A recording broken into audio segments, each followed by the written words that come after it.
Assalamualaikum warahmatullahi wabarakatuh. Salam sejahtera untuk kita semua. Salam, Om Swastiastu, Namo Buddhaya, salam kebajikan. Perkenalkan, kami dari kelompok 5 mata kuliah Pendidikan Kewarganegaraan Universitas Negeri Jakarta.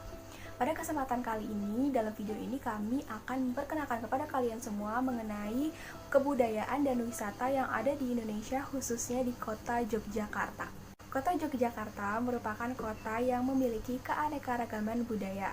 Inilah alasan mengapa banyak sekali wisatawan asing maupun wisatawan lokal yang mengunjungi kota Yogyakarta. Bahkan mereka banyak juga yang menetap di Yogyakarta. Kota Yogyakarta juga merupakan kota yang lengkap banget nih. Semua jenis tempat wisata ada di Yogyakarta dan semuanya sangat menyenangkan untuk dikunjungi. Kota pelajar ini memiliki segala jenis tempat wisata, baik itu wisata kebudayaan, wisata alam, wisata kuliner, maupun wisata yang instagramable banget. Nah, wisata ini tuh terbuka untuk semua buat kamu yang belum pernah ke Yogyakarta atau sudah berkali-kali ke Yogyakarta, atau kalian yang butuh ide untuk berlibur ke Yogyakarta. Berikut ini dari kelompok 5 akan memberitahu kepada kalian semua tempat wisata dan kebudayaan yang bisa kalian kunjungi ketika kalian pergi ke Yogyakarta. Yang pertama itu ada kebudayaan batik. Tanggal 2 Oktober ditetapkan sebagai Hari Batik Nasional. Hal ini membuktikan bahwa batik merupakan ciri khas Indonesia, khususnya kota Yogyakarta. Batik merupakan kebudayaan yang diturunkan oleh nenek moyang.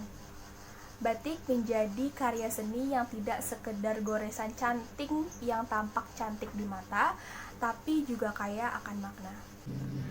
Batik yang cukup lama dan bisa menjadi wisata budaya di Jogja itu adalah batik Giri Loyo. Karena kepopuleran batik ini, kampung di Jogja itu bahkan kedatangan tamu asing dari berbagai belahan dunia seperti Asia, Amerika, Afrika, dan Eropa. Sudah terbukti bahwa batik ini sudah go internasional. Nah, untuk kepentingan wisatawan, kalian yang mau mengunjungi Yogyakarta itu juga bisa berkesempatan untuk turut belajar batik di sana. Jadi ada paket short course batik khusus bagi wisatawan yang ingin belajar membatik bersama-sama. Batik ini batik tulis sehingga kalian itu akan belajar menggoreskan canting pada kain mori. Beberapa batik lain yang tidak kalah terkenal itu batik motif ceplok, kaung, parangkusumo, dan juga batik motif lereng. Kota Yogyakarta menyimpan banyak sekali peninggalan sejarah, termasuk diantaranya bangunan-bangunan bersejarah seperti museum, istana, alun-alun, dan lain sebagainya. Nah, salah satu tempat wisata yang merupakan peninggalan sejarah yaitu adalah Taman Sari. Taman Sari ini merupakan salah satu destinasi wisata atau bangunan milik Kesultanan Yogyakarta yang difungsikan sebagai destinasi wisata.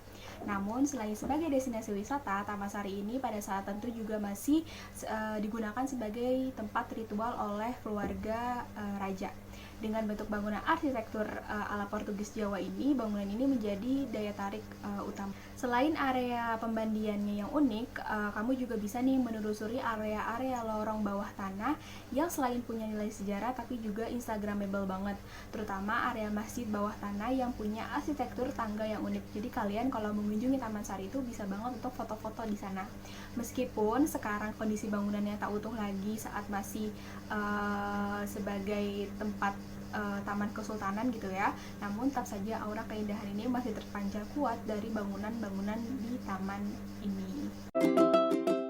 Sebelum memperkenalkan, nama saya Sarah Rifka Afifa. Kali ini saya akan melanjutkan tentang wisata dan budaya di daerah Yogyakarta. Nah, untuk wisatanya sendiri, yang pertama saya akan menjelaskan tentang Candi Prambanan. Nah, Candi Prambanan atau Candi Roro Jonggrang ini merupakan kompleks candi Hindu terbesar di daerah Indonesia yang dibangun pada abad ke-9 Masehi. Candi ini dipersembahkan untuk Trimurti, 3 dewa utama, yaitu yang pertama Brahma sebagai dewa pencipta, selanjutnya Wisnu sebagai dewa pemelihara, dan yang terakhir Siwa sebagai dewa pemusnah. Nah, candi ini termasuk situs warisan dunia UNESCO, candi Hindu terbesar di Indonesia, sekaligus salah satu candi terindah di Asia Tenggara. Nah, arsitektur bangunan ini berbentuk tinggi, ramping, sesuai dengan bangunan arsitektur Hindia pada umumnya. Dengan Candi Siwa sebagai candi utama memiliki ketinggian mencapai 47 meter, menjulang di tengah kompleks gugusan candi-candi yang lebih kecil. Nah, sebagai salah satu candi termegah di Asia Tenggara, Candi Prambanan menjadi daya tarik kunjungan wisatawan bagi seluruh dunia. Nah, selanjutnya saya akan membahas tentang budaya sekatenan yang terdapat di Yogyakarta. Nah, dalam buku upacara tradisional Sekaten Daerah Istimewa Yogyakarta di tahun 1991 oleh Supanto, tradisi Sekaten merupakan perayaan Maulid Nabi Shallallahu Alaihi Wasallam selama 7 hari lamanya.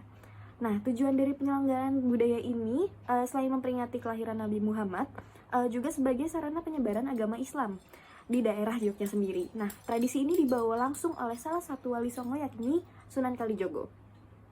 Nah, untuk budaya Sekaten ini punya 4 nilai. Yang pertama yaitu nilai agama. Sunan Kalijaga menggunakan gamelan untuk berdakwah. Hal ini karena masyarakat sangat gemar dengan gamelan, sehingga pada saat perayaan kelahiran Nabi Muhammad SAW diadakan penabuhan gamelan. Nah, poin kedua yaitu nilai pendidikan. Untuk tradisi Sekaten bisa menjadi sarana pembelajaran bagi generasi muda untuk mengetahui adat istiadat serta budaya yang ada di Indonesia, khususnya daerah Jawa. Selanjutnya nilai ekonomi. Seiring dengan perkembangan zaman, Sekaten mulai dimanfaatkan dalam sektor perdagangan. Sekaten menjadi ladang masyarakat untuk saling berdagang. Nah, nilai terakhir yaitu nilai sosial. Dengan adanya Sekaten, masyarakat jadi berkumpul dengan rasa solidaritas dan perdamaian. Tentunya dengan Sekaten mampu mempersatukan setiap individu yang datang dalam perayaan tersebut. Terima kasih. Sendra Tari Ramayana Prambanan merupakan sebuah pertunjukan yang menggabungkan tari dan drama tanpa dialog. Seni pertunjukan ini diangkat dari cerita Ramayana dan dipertunjukkan di dekat Candi Prambanan, Yogyakarta. Sendra Tari Ramayana Prambanan merupakan sendra tari yang paling rutin mementaskan sendra tari Ramayana sejak 1961. Sendra Tari Ramayana adalah seni pertunjukan yang cantik, mengagumkan, dan sulit tertandingi. Pertunjukan ini mampu menyatukan ragam kesenian Jawa berupa tari, drama, dan musik dalam satu panggung dan satu momentum untuk menyuguhkan kisah Ramayana, epos legendaris karya Walmiki yang ditulis dalam bahasa Sanskerta. Kisah Ramayana yang dibawakan pada pertunjukan ini serupa dengan terpahat pada Candi Prambanan. Seperti yang banyak diceritakan, cerita Ramayana yang terpahat di Candi Hindu tercantik mirip dengan cerita dalam tradisi lisan di India. Jalan cerita yang panjang dan menegangkan dirangkum dalam 4 lakon atau babak. Yang pertama ada penculikan Sinta, misi Anoman ke Alengka, kematian Kumbakarna atau Rahwana, dan pertemuan kembali Rama dan Sinta. Seluruh cerita disuguhkan dalam rangkaian gerak tari yang dibawakan oleh para penari yang rupawan dengan diiringi musik gamelan. Anda tidak akan kecewa bila menikmati pertunjukan sempurna ini, sebab tak hanya tarian dan musik saja yang dipersiapkan, pencahayaan disiapkan sedemikian rupa sehingga tak hanya menjadi sinar yang bisu, tetapi mampu menggambarkan kejadian tertentu dalam cerita. Begitu pula riasan pada tiap penari tak hanya mempercantik, tapi juga menggambarkan watak tokoh yang diperankan sehingga penonton dapat dengan mudah menggali meski tanpa adanya dialog. Anda juga tak hanya bisa menjumpai tarian saja, tapi juga adegan menarik seperti permainan bola api dan kelincahan penari berakrobat. Permainan bola api yang menawan bisa dijumpai ketika Hanuman yang semula akan dibakar hidup-hidup justru berhasil membakar kerajaan Alengkade Raja milik Rahwana. Sementara akrobat bisa dijumpai ketika Hanuman berperang dengan para pengikut Rahwana.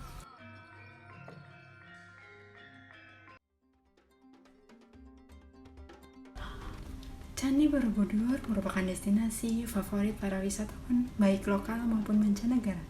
Candi Borobudur ini merupakan candi peninggalan Buddha terbesar di dunia. Candi yang dibangun pada masa dinasti Sailendra antara 780 sampai 840 Masehi ini menjadi salah satu ikon pariwisata Indonesia. Candi ini dibangun sebagai tempat pemujaan Buddha dan ziarah. Tempat ini berisi petunjuk agar manusia menjauhkan diri dari nafsu dunia dan menuju pencerahan dan kebijaksanaan menurut Buddha. Candi Borobudur merupakan candi atau kuil Buddha terbesar di dunia dan memiliki monumen Buddha terbesar di dunia. Borobudur ini juga memiliki koleksi relief Buddha terlengkap dan terbanyak di dunia. Candi ini memiliki 504 patung Buddha dengan sikap meditasi dan 6 posisi tangan yang berbeda di sepanjang candi. Borobudur ini dibangun dengan gaya mandala yang mencerminkan alam semesta dalam kepercayaan Buddha. Struktur bangunan ini berbentuk kotak dengan 4 pintu masuk dan titik pusat berbentuk lingkaran. Bangunan Candi Borobudur terdiri dari 3 zona yang menggambarkan tiap-tiap siklus kehidupan manusia. Selanjutnya saya akan membahas mengenai budaya karawitan. Karawitan adalah kesenian musik tradisional Jawa yang mengacu pada permainan musik gamelan. Karawitan bisa dibilang sebagai seni suara tertua dalam budaya Jawa. Karawitan berasal dari kata rawit yang dalam bahasa Jawa berarti rumit atau berbelit-belit. Namun kata rawit juga dapat berarti halus dan indah. Sehingga karawitan biasa diartikan sebagai suatu karya seni yang memiliki sifat yang halus, rumit, dan indah. Karawitan ini dikatakan rumit karena merupakan perpaduan berbagai instrumen gamelan yang berlaras non-diatonis, yang digarap menggunakan sistem notasi, warna suara, dan ritme, sehingga menghasilkan suara yang indah dan enak untuk didengar. Dalam kesenian karawitan terdapat 2 jenis laras, yaitu laras slendro dan laras pelok. Laras slendro sendiri merupakan sistem urutan nada yang terdiri dari 5 nada dalam satu gambyang dengan pola jarak yang hampir sama. Sedangkan laras pelok merupakan sistem urutan nada yang terdiri dari 5 atau 7 nada dengan menggunakan satu pola jarak nada yang tidak sama rata, yaitu 3 jarak dekat dan 2 jauh. Dalam kesenian karawitan terdapat berbagai jenis perangkat gamelan yang dibedakan menurut jenis, jumlah, dan fungsinya. Jenis perangkat gamelan tersebut diantara seperti gamelan kodok ngorek, gamelan monggang, gamelan cara balen, gamelan sekaten, dan gamelan ageng. Semua jenis perangkat gamelan tersebut tentunya dalam masyarakat Jawa memiliki fungsi, jumlah, dan cara penyajian tersendiri dalam memainkannya. Selanjutnya saya akan menjelaskan salah satu tempat wisata yang cukup terkenal di Yogyakarta, yaitu Pantai Parangtritis. Pantai Parangtritis adalah tempat wisata yang terletak di Desa Parangtritis, Kretek, Kabupaten Bantul, Daerah Istimewa Yogyakarta. Jaraknya kurang lebih 27 km dari pusat kota Yogyakarta. Pantai ini boleh terbilang adalah salah satu destinasi wisata terkenal di Yogyakarta dan paling favorit di antara para wisatawan sejak lama. Bahkan, Pantai Parangtritis telah menjadi ikon pariwisata di Yogyakarta. Pantai Parangtritis mempunyai nilai simbolis yang merupakan garis yang bersifat magis yang menghubungkan panggung Krapyak, Keraton Yogyakarta, Tugu Yogyakarta, dan Gunung Merapi yang dikenal sebagai garis imajiner Yogyakarta. Pantai Parangtritis juga memungkinkan wisatawan untuk menyaksikan matahari terbit dan matahari terbenam. Pantai ini menawarkan aktivitas lain bagi para wisatawan seperti mengelilingi pantai dengan menggunakan motor ATV, kuda maupun delman, melakukan olahraga seperti berlari, sepak bola, dan voli di pasir pantai, bermain di pinggir ombak, bermain layangan, atau sekedar duduk-duduk sambil menikmati suasana Pantai Parangtritis. Jadi, mungkin Pantai Parangtritis bisa jadi salah satu destinasi wisata yang bisa kalian kunjungi di Yogyakarta. Halo semuanya, perkenalkan nama saya Anissa Salsabila dan saya akan memperkenalkan budaya dan wisata yang ada di Yogyakarta. Salah satu budaya yang ada di Yogyakarta adalah wayang kulit atau wayang kulit gagrag Yogyakarta. Wayang kulit gagrag Yogyakarta atau wayang kulit gaya Yogyakarta merupakan wayang kulit yang secara morfologi memiliki ciri bentuk, pola tatanan, dan sunggingan yang khas. Nah, salah satu tokoh wayang khas Yogyakarta adalah Antasena ini. Jadi, di Jogja menampilkan pertunjukan wayang dengan cerita pewayangan seperti Ramayana dan Mahabharata. Mungkin kisah-kisah yang biasa dibawakan dalam pertunjukan wayang kulit sudah biasa bagi kalian, apalagi Gatotkaca dan Petruk.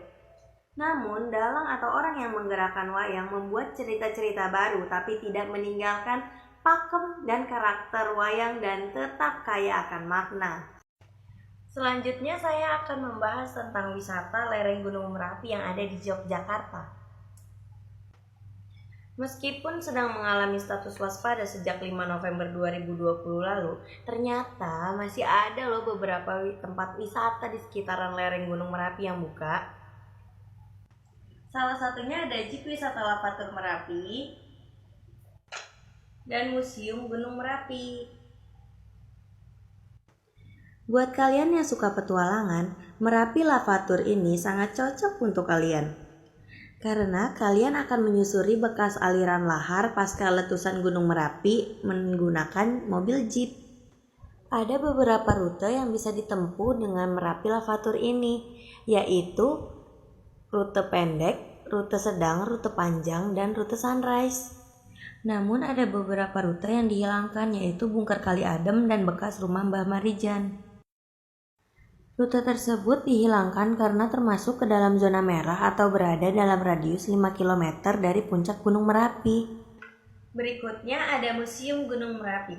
Kalian bisa melihat pemandangan Gunung Merapi sebagai latar belakang museum ini sejak 2009 loh. Di museum ini, kalian bisa mempelajari evolusi kerak bumi, melihat gunung api aktif di Indonesia dan dunia, tipe letusan gunung, hingga bagaimana cara melakukan mitigasi jika terjadi letusan Gunung Merapi.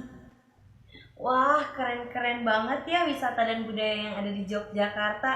Nah, sekian pembahasan dari kelompok 5 mengenai wisata dan budaya yang ada di Yogyakarta. Kurang lebihnya mohon dimaafkan. Wassalamualaikum warahmatullahi wabarakatuh. Dadah! Mwah!